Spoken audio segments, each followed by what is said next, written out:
Hello, my name is Peter Watts, and I am leading you in this discussion on blended learning pilot for ISEF Public Schools. I am the Director of Blended Learning for ISEF this year, and so welcome to this presentation. ISEF's vision is that all students will be able to attend and compete academically at the top 100 colleges and universities across the nation.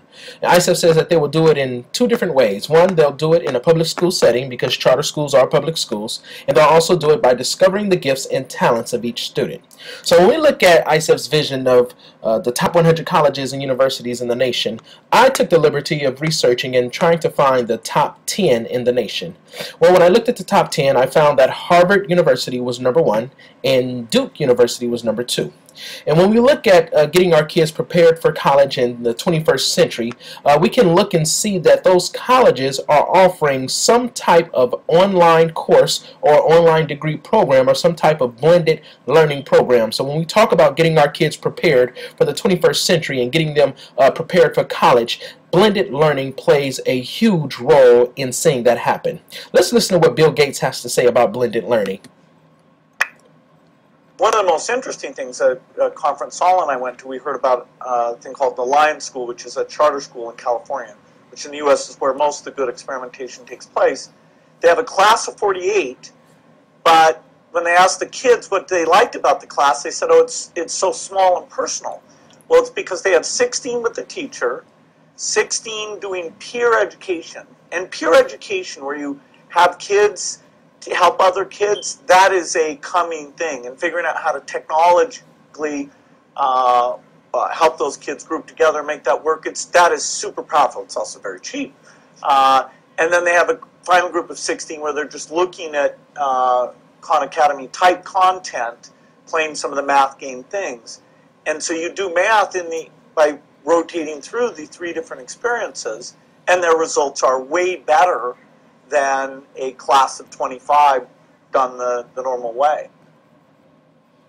So what is blended learning? Blended learning is simply a time when a student learns in a regular supervised brick-and-mortar classroom plus online delivery of content with student control over place, time, and space. In other words, blended learning combines online learning and face-to-face learning in one classroom setting.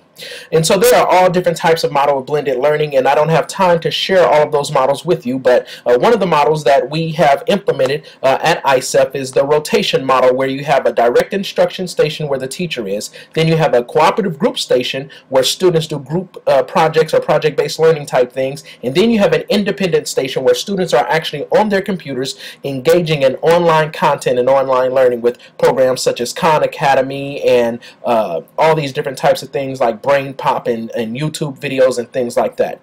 So I'm going to speed through these slides to get you to some of the things that we are going to be engaging in this coming year with this pilot at ISEF.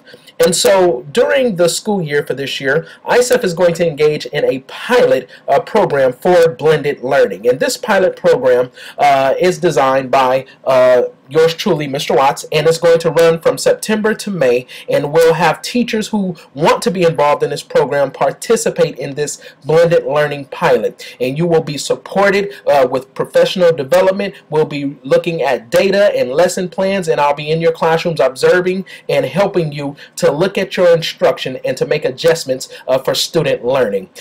These are some of the non-negotiables and minimal expectations for the pilot. Number 1, we're going to have student goal sheets. And those goal sheets are going to be used to help drive student innovation and instruction. We're going to be using data on a consistent basis. Students will be taking Cornell notes, and there's going to be some form of accountability throughout this whole pilot series throughout the next few months of this year.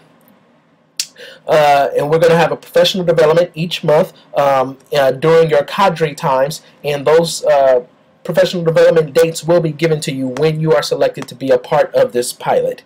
And so the pilot timeline starts in August, and it begins really in September. August is the pre-screening dates, but the pilot will begin in September with the first professional development, and we will go on from there from September all the way through May, looking at data along the way.